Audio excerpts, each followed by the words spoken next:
ఒక్కసారైనా దుర్గాయై నమః అనాలి, లేదా కనీసం దుర్గా అని అనాలి ఒకసారి. అందుకే ప్రత్యేకించి ఆంధ్రదేశంలో ఒకప్పుడు ఇంట పుట్టిన ఆడపిల్లలలో దుర్గానామం లేనటువంటి కుటుంబం ఉండేది కాదు.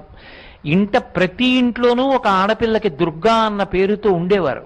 ఎందుచేత అంటే దుర్గా అన్న నామాన్ని నోటితో ఉచ్చరించినంత మాత్రం చేత అనేకమైనటువంటి ఫలితములు సంక్రమిస్తాయి.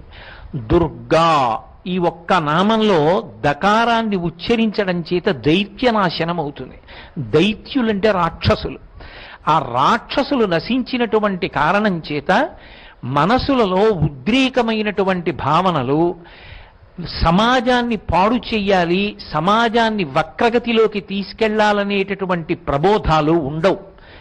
ఎందుచేత అంటే మిగిలిన యుగాలకి కలియుగానికి ఒక ప్రధాన